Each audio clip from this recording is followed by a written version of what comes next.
Welcome back to Man vs. Meeple. This is First Look, a show where David and I will walk you through a brand new game that has just been announced, this one coming to Kickstarter. It is called Path of Light and Shadow by Indie Boards and Cards, and we've had the chance to play it already. We have, and this is, for them, this feels like a graduation in a way towards a really big game. And a departure from what they've usually done before. Yeah, exactly. This is a fantastic game. It is an area control hand management game that is 2 to 4 players.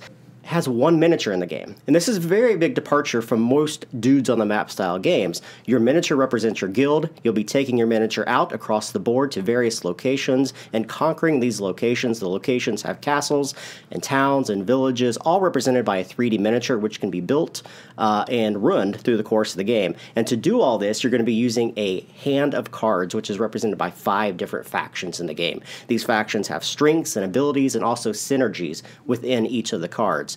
And we want to talk to you guys today about 5 really unique things that we found in this game that really kind of elevate the dudes on the map style of game in general. And we're just scratching the surface here for sure because, like Jeremy said, this is a dudes on the map game with a dude on the map with a single, for each player. The castles really are kind of almost take the place of not the dudes, but sort of the areas that you're controlling, for sure. That's right. So the first thing we'll talk about real quick is how you acquire cards. I want to be very careful and state that this is not a deck building game, but you will be acquiring more cards into your hand. I consider it more of a hand management style of game. I mean, it's got a deck building mechanic, but it is not a deck builder. Not at all. The cool thing about this game is that when you acquire cards from the location where your 1 miniature is. And each of these locations has 3 different factions that it could possibly pull from, some of them with heavier weights of factions than others. And you'll be acquiring those cards and putting them into your discard. So you have an idea of the areas that you're conquering, but you're not sure which characters you'll be getting into your deck. Exactly. So the way this works thematically is you are a leader going out there, and you don't know really who is going to want to join your cause. Yeah, and then on top of that, though, once you get some of these cards in your hand, you are able to promote them from within. So you are actually able to sort of take what you're getting, and you have some control over that, but then evolving that, and you have a little bit more control there. We had already mentioned how these factions kind of have some synergies and strengths and weaknesses, but they also have a benefit for being cruel and merciful, which is another portion of this game that is really cool.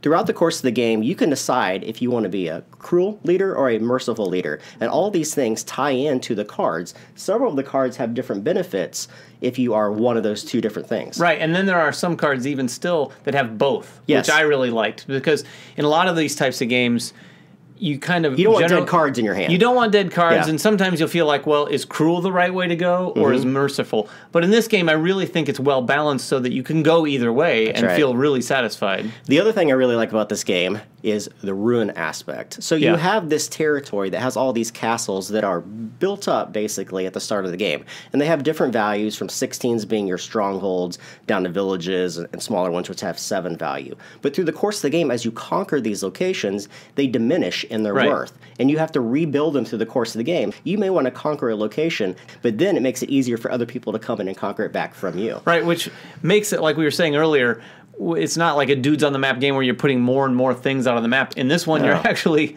taking more and more things down by deconstructing it a little bit. The fourth thing I'll talk about real quick is the tech tree. There's a really cool board in here that has kind of a tech tree for each of the different factions in the game. So you can invest some of your build actions to build economies in each of those different factions, using the cards from those economies to get ongoing abilities throughout the entire game. Right, and this is a route some people can take. You can go sort of a conquering route where you're getting a lot of territories on the board, or you can somewhat quietly just keep building up your player board and scoring your points out, because there's a lot of points to score there. That's what I like about this sort of game. Now, you can't turtle, though. No. You can't just do that. You have to do a little bit of that. If you think you're going to go in here and just hide in the corner while no one notices you, that's not the case. So you have to do a little bit of everything, but there are different places to get your points. And also, one of the main reasons I really like this game is I do not like luck factors in my game. I don't like games that roll dice and they're completely deterministic by the dice that you roll. This uses dice for combat, but it uses it in a very elegant and unique way. When you go into combat, you know what you're going to use. Each of your inherent characters that you have has their own strength, and the only dice that you're rolling is from the highest strength character that you bring into that combat. Yeah, which is really cool. It's like the best of both worlds. Absolutely. So it starts off deterministic, and you're even making decisions about what you want your highest character to be. But that guy, if he's a strength of 5, he's not going to be a strength of 5. You're going to get 5 dice. Yes. Which most often is going to give you what you need, but sometimes not. So it adds that flavor of chance, but not too much luck. Guys, go check this one out. It's coming out in about a month. It's called Path of Light and Shadow. I am super excited. I played this twice. Yeah, I've only played it once. And loved both experiences that I've had with the game. In my estimation, this is going to be a huge, huge, huge game this year. Yeah, big game for indie boards and cards for sure. If you guys have any questions, subscribe to us, follow us on Facebook, like us on Twitter, and everything else that we do here at Man vs. Meeple, and we will catch you guys next time. Bye-bye.